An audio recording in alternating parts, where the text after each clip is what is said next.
नमस्कार दोस्तों, स्वागत है आपका UK education universe YouTube channel पे। दोस्तों, राजपाल सिंह हिंदी थ्योरी क्लास में फिर से आप सभी लोगों का एक बार स्वागत है।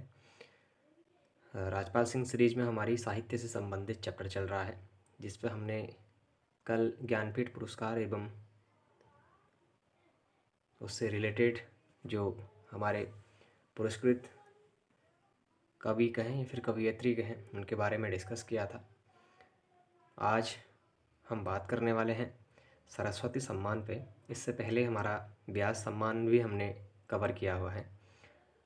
अगर दोस्तों देखें तो हिंदी के सभी ही चैप्टर हमारे इम्पोर्टेंट हैं और सभी ही चैप्टरों की हमारी थ्योरी क्लासेस लगभग बन चुकी है। ये लास्ट हमारा चैप्टर देखने को मिल रहा है। इससे पहले हमने सभी चैप्टरों के एमसीक्यू सीरीज़ की वीडियोस भी बना दी है, जिनकी दोनों ही अलग अलग से प्लेलिस्ट बनी हुई है। अगर आप लोगों को राजपाल सिंह सीरीज की यदि अगर PDF फॉर्मेट चाहिए तो टेलीग्राम चैनल का लिंक वीडियो के डिस्क्रिप्शन बॉक्स पर डाला हुआ है। वहाँ से जाके आप टेलीग्राम चैनल से जुड़ सकते हैं और अपने को जो आप लोगों को भी PDF चाहिए वो प्रोवाइड आपको हो जाएगी। साथ ही जो हमारी थ्योरी सेशन और MCQ सीरीज वाली वीडियोस हैं, यदि अगर आप लोगों ने नहीं देखी हैं तो उनका लिंक मैं प्लेलिस्ट का लिंक वीडियो के डिस्क्रिप्शन बॉक्स पर डाल दूँगा। आप लोग जाके वहाँ से भी उन सभी वीडियो को वॉच कर सकते हैं। तो दोस्तों, आज हम डिस्कस करने वाले हैं सरस्वती सम्मान पर, और सरस्वती सम्मान कब और किसे दिया जाता है, कितनी धनराशि इसमें दी जाती है, उन सभी चीज़ों पे आज डिस्कस करेंगे। तो देखिएगा, सबसे पहले देखते हैं सरस्वती सम्मान पे कि सरस्वती सम्मान के बिड़ला फाउंडेशन द्वारा दिया जाता है। और के बिड़ला फाउंडेशन द्वारा दिया जाने वाला एक साहित्य पुरस्कार के रूप में इसको जाना जाता है। यह सम्मान प्रतिवर्ष भारतीय संविधान की 8वीं अनुसूची में शामिल भाषाओं को प्रकाशित उत्कृष्ट साहित्य कृतियों के लिए दिया जाता है। यह कृति सम्मान वर्ष से पहले 10 वर्ष की अवधि में प्रकाशित होने वाली कोई पुस्तक ही हो सकती है। यानी कि हमारी जो 10 वर्ष के अंतराल में होने वाली जो कोई एक पुस्तक इसमें हो सकती है, कह रहा है, उसे कोई के बिड़ला सम्मान यानी कि फाउंडेशन के द्वारा सरस्वती सम्मान दिया जाएगा, कहते हैं। इस पुरस्कार में शामिल प्रशस्ति पत्र, प्रतीक चिन्ह और 15 लाख रुपए की सम्मान राशि प्रदान करी जाती है। अच्छा दोस्तों, सरस्वती सम्मान में कितने लाख रुपए की राशि से सम्मानित किया जाता है? तो 15 लाख रुपए की, और इसमें एक प्रतीक चिन्ह और प्रस्तुति पत्र के साथ सम्मानित किया जाता है। सरस्वती सम्मान कब से आरंभ हुआ? तो दोस्तों 1991 से।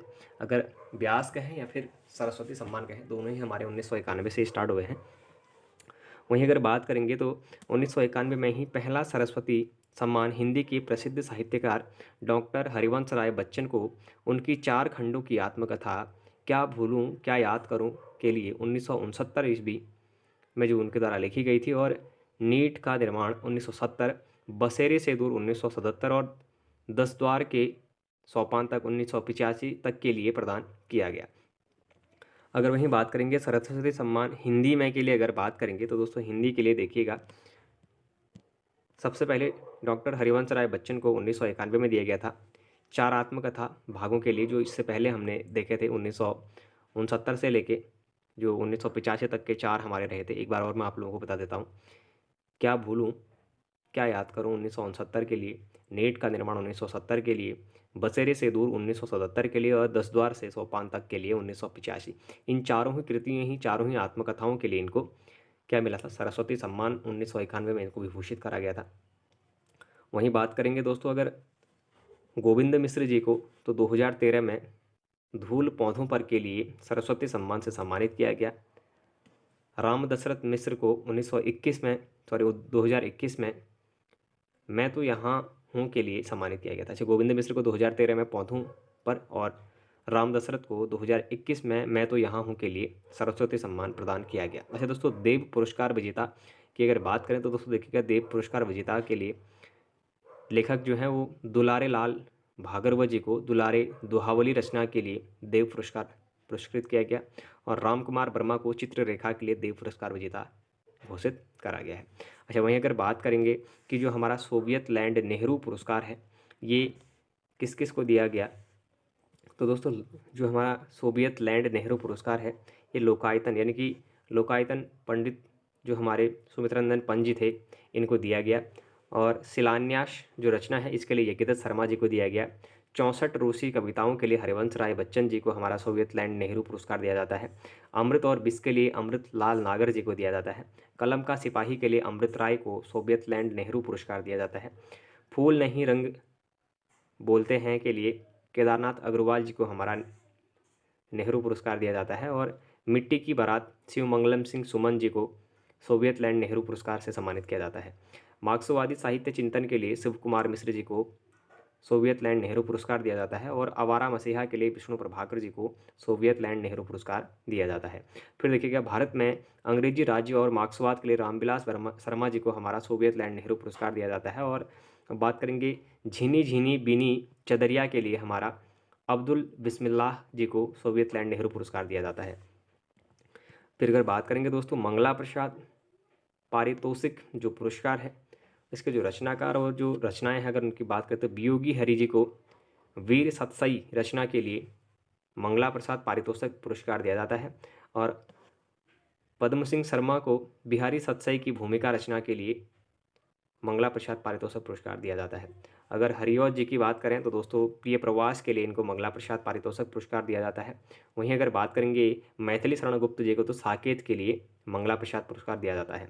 फिर देखिएगा जयशंकर प्रसाद को कामायनी के लिए मंगला प्रसाद पारितोषिक पुरस्कार दिया जाता है। वहीं गंगा प्रसाद उपाध्याय को जीवन चक्र के लिए, राम प्रसाद शुक्ल को हमारा रस मीमांस के लिए और महादेवी वर्मा को रश्मि तथा नीरजा के लिए मंगला प्रसाद पारितोषिक पुरस्कार से सम्मानित किया जाता है।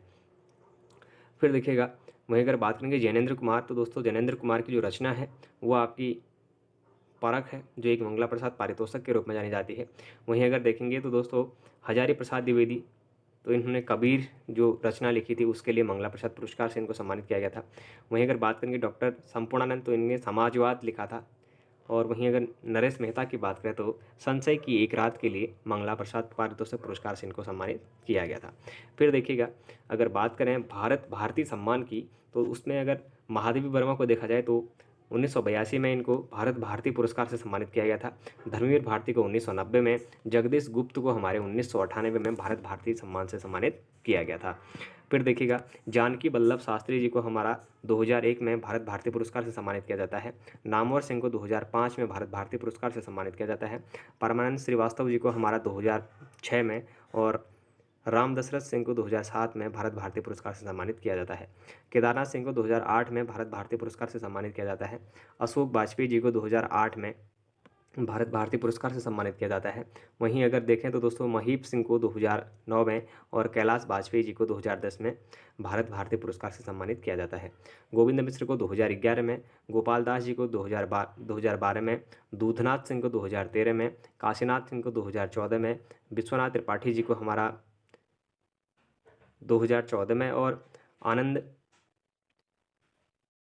प्रकाश दीक्षित जी को 2015 में भारत भारती पुरस्कार से सम्मानित किया जाता है। फिर देखिएगा डॉक्टर रमेश चंद्र शाह जी को 2017 में भारत भारती पुरस्कार से सम्मानित किया जाता है। उषा किरण खान को 2018 में, डॉक्टर सूर्यबाला को 2019 में और पांडे शिशु भूषण सीतांशु जी को 2020 में भारत भारती पुरस्कार से सम्मानित किया जाता है। और डॉक्टर रामनाथ त्रिपाठी जी को 2021 में भारत भारती पुरस्कार से सम्मानित किया जाता है। फिर देखिएगा शलाका सम्मान की अगर बात करें तो शलाका सम्मान से सम्मानित होने वाले जो हमारे कवि हैं और किस वर्ष उनको शलाका सम्मान से सम्मानित किया गया अगर देखा जाए तो डॉक्टर रामविलास वर्मा जी को 1986-87 में सम्मानित किया गया। विष्णु प्रभाकर जी को 1987-88 में। अगर गिरिजा कुमार माथुर जी को देखें तो 1988-89 में इनको शलाका सम्मान से सम्मानित किया जाता है। त्रिलोचन शास्त्री जी को 1989-90 तक और डॉक्टर नामवर सिंह को 1990-91 में शलाका सम्मान से सम्मानित किया जाता है। और विजेंद्र स्नातक जी को हमारा 1994-95 के लिए शलाका सम्मान से सम्मानित किया जाता है। नरेंद्र कोहली को 1995-96 के लिए शलाका सम्मान से सम्मानित किया जाता है। कृष्ण सिंह शर्मा भिक्खू जी को 1996 से 1997 के मध्य में शलाका सम्मान से सम्मानित किया जाता है। वहीं निर्मल वर्मा को 1997 से 1998 और गोपाल प्रसाद व्यास जी को 1998 से 1999 के बीच में शलाका सम्मान से सम्मानित किया जाता है। फिर देखिएगा कुछ और नाम देखने को मिल रहे हैं, जैसे हमारा भीष्म शाहनी जी को 1999 से 2000 के मध्य में शलाका सम्मान से सम्मानित किया गया था। कृष्णा सोपती जी को 2000 से 2001 के मध्य में शलाका सम्मान से सम्मानित किया गया था। वहीं अगर राम दशरथ जी की अगर बात करें तो 2001 से 2002 के बीच में शलाका सम्मान से सम्मानित किया गया था।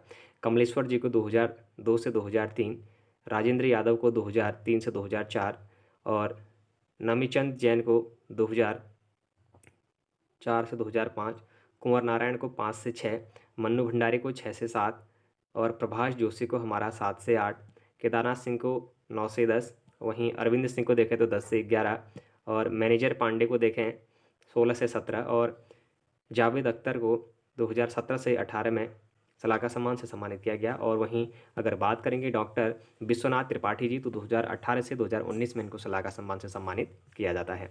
फिर देखिएगा व्यक्ति विशेष विविध की अगर बात करें तो जयशंकर प्रसाद की प्रथम कहानी ग्राम के रूप में जानी जाती है। वहीं महादेवी वर्मा की प्रथम जो काव्य है वो निहार के रूप में जानी जाती है। देखिएगा फणीश्वर नाथ निर्गुण का प्रथम उपन्यास जो है वो मैला आंचल के रूप में देखने को मिलता है, और अज्ञे जी का प्रथम उपन्यास जो है वो शेखर एक जीवनी के रूप में देखने को मिलती है। फिर देखिएगा सूर्यकांत त्रिपाठी निराला की प्रथम जो काव्य कृति है वो जूही की कली के रूप में देखने को मिलती है, और जयशंकर प्रसाद की प्रथम जो काव्य कृति है वो उर्वशी के रूप में देखने को मिलती है। निर्मल वर्मा की जो प्रथम कहानी संग्रह है वो परिंदे के रूप में देखने को मिलती है, और अज्ञेय की जो प्रथम काव्य कृति है वो भग्न दूत के रूप में देखने को मिलती है। अगर जैनेन्द्र कुमार का प्रथम उपन्यास देखें तो परख के रूप में देखने को मिलता है, और निर्मल वर्मा का जो प्रथम उपन्यास है वे दिन के रूप में हमें देखने को मिलता है।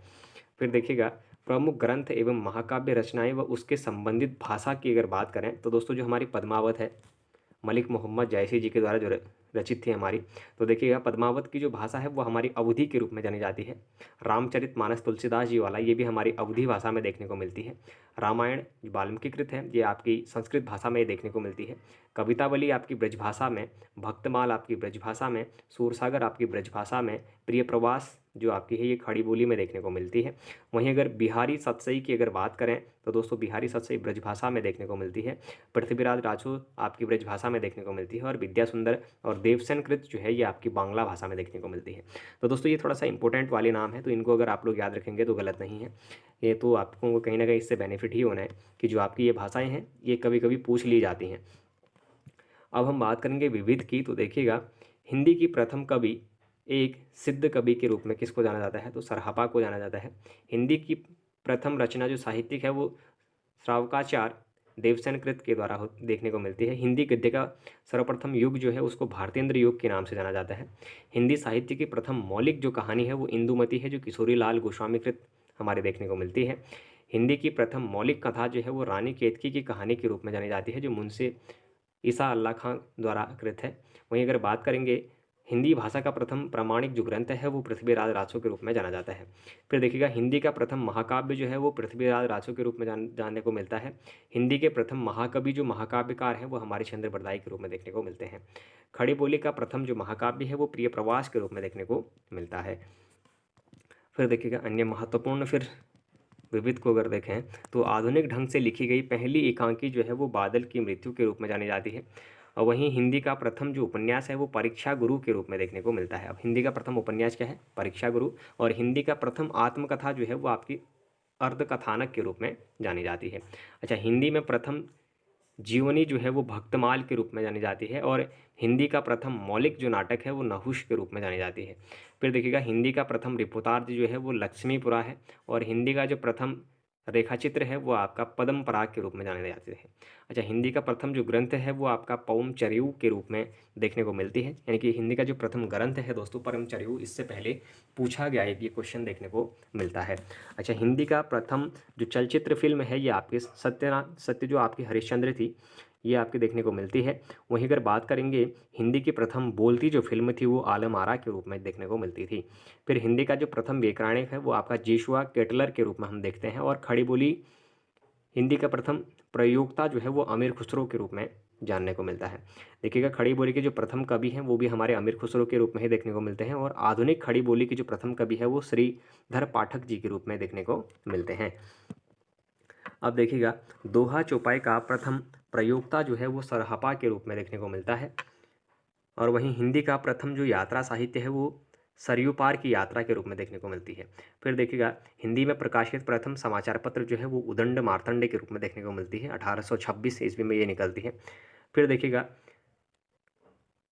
हिंदी की प्रथम जो पत्रिका है वो संवाद कौमुदी के रूप में देखने को मिलती है। अब हिंदी की प्रथम पत्रिका कह रहा है वो समाचार पत्र है, इतना आप तो ध्यान रखिएगा।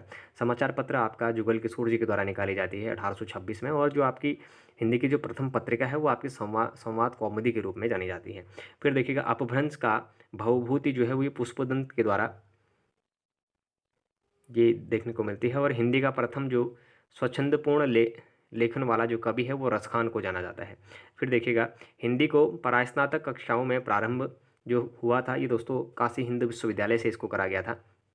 पहला जो शिक्षण संस्थान था ये वही था कि जो हिंदी को प्रास्नातक कक्षाओं को प्रारंभ करने वाला जो प्रथम जो शिक्षण संस्थान था तो ये हमारा काशी हिंदू विश्वविद्यालय ही था। फिर देखिएगा हिंदी की जो प्रथम भेंट वार्ता है ये आपकी कवि दर्शन के रूप में देखने को मिलती है। और खड़ी बोली का जो प्रथम गद्य काव्य है ये भाषा योग वशिष्ठ के रूप में जानने को मिलता है। वहीं अगर खड़ी बोली का प्रथम महाकाव्य जो है ये प्रिय प्रवास है, हरिऔध जी की देखने को मिलती है। अगर देखा गया तो अपभ्रंश का प्रथम व्याकरणिक ग्रंथ जो है ये आपका शब्दानुशासन